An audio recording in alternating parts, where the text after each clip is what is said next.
initial and P final. I don't care what you use, but they're just two different states that we have here.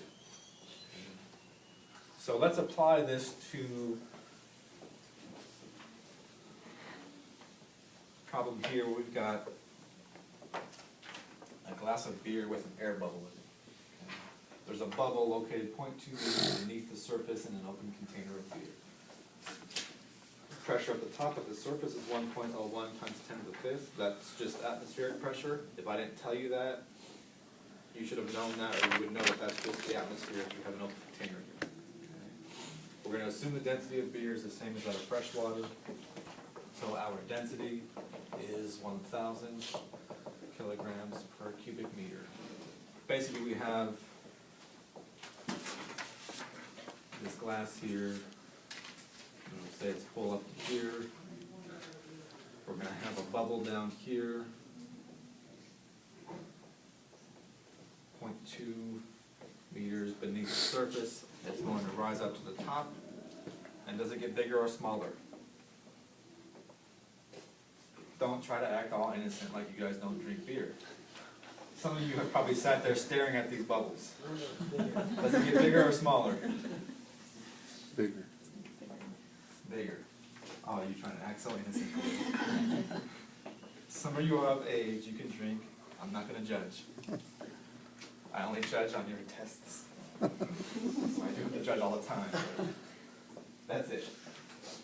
So we have a bubble up here, and if we don't know what's going to happen to it, then we'll just solve for it and we'll trust our physics, not our eyes. If you've all seen this. Okay? So we've got the bubble here, 0.2 meters beneath the surface. Up here, let's just say at this point on top, we know there's a pressure which is equal to 1.01 times 10 to the fifth pascals. Okay. We have two different states here, one where it's here, one where it's up here. This is a change in V or T here. So we need to choose maybe some notation here to call this P1 or P2 or P initial and P final. If you want to think about 1 being initial and 2 being final, then you might choose to call this P1, and then this would be P2 up there. But you can really pick any notation you want here for the two different points. Okay. So what do we have here that's constant? The temperature, and the number of moles is constant. So we do know P is constant.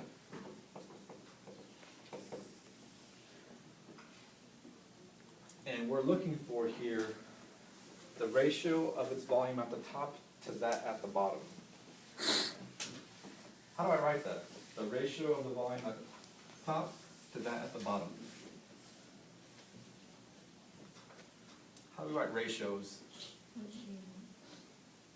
That's everything, just the volume. The ratio of the volume at the top to that at the bottom. What do I mean by a ratio? What's it going to look like? A fraction. Right? We don't write ratios as 1 to 2 when we're doing them in a class like this. I mean, this is the way you've seen it maybe in math.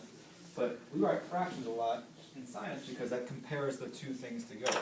If I write a ratio of V1 to V2, and that really kind of tells me how much bigger one is than the other. So if I'm going to write it as a fraction, I want the fraction, the ratio of the volume at the top to that at the bottom, then how would I write that as a fraction in terms of our notation with 1s and 2s?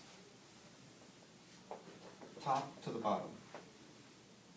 Would be V2 over V2 over V1 for the volume, the ratio of the volume at the top to that at the bottom. This compares the volume at the top to what it was to begin with. If I'm dividing V2 over V1, that just tells you how much bigger V2 is than V1 or vice versa. Okay? It's bigger if this number is bigger than 1, it's smaller if it's less than 1. Okay?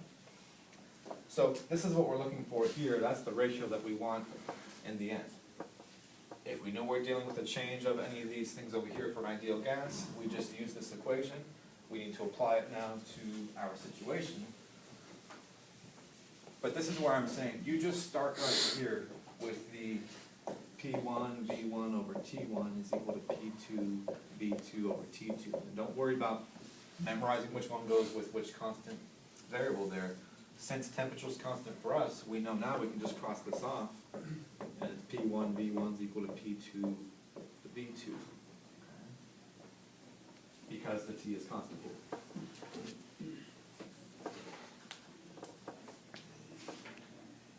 Well, I can rearrange this and solve P1 over P2 is equal to V2 over V1. That's what we're looking for. Do we know either one of those pressures?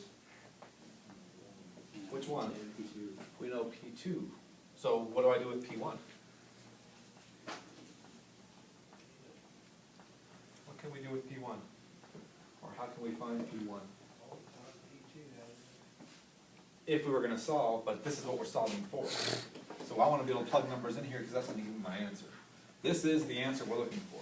If I know what P1 and P2 is, I've got my number. We're done. But we don't know what P1 is. How can we get P1?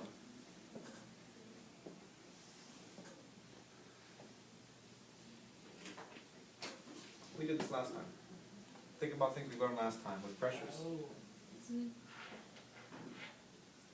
Are these pressures different? Why are they different? Pressure down here depends on the depth, depends on this distance right here, the H, depends on the density of the fluid that we're in here. So we could say that in general, P is equal to P naught plus rho GH. Remember that one? That relates your pressure to the depth. So for us, in terms of our variables, how would I write P1? Which one is P, which one's P naught?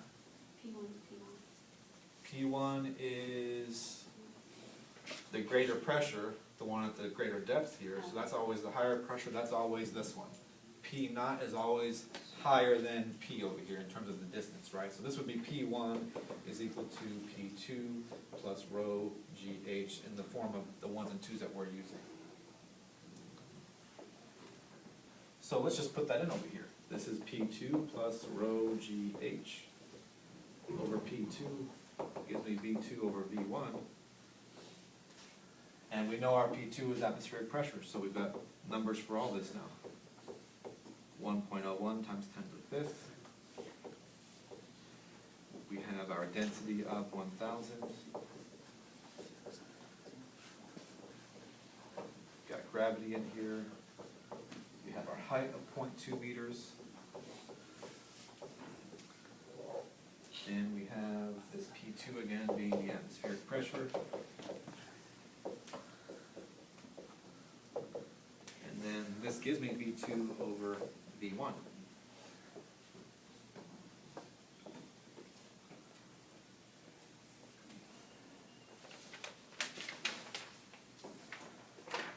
So plug all that in and you get V2 over V1 is equal to 1.019.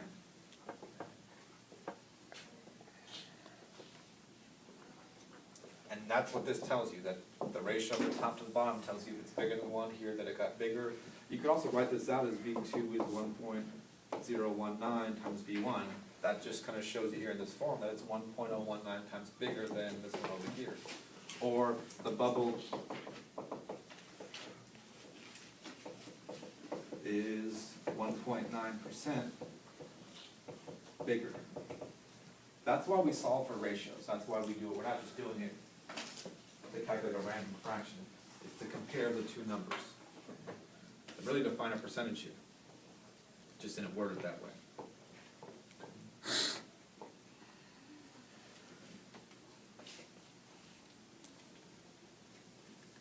Any questions about that?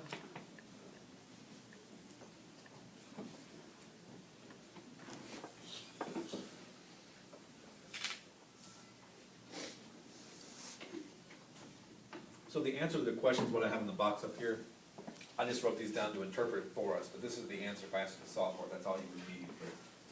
But this is kind of what it is really useful for, what it tells us. Everybody good there? Okay. So let's do one more before we leave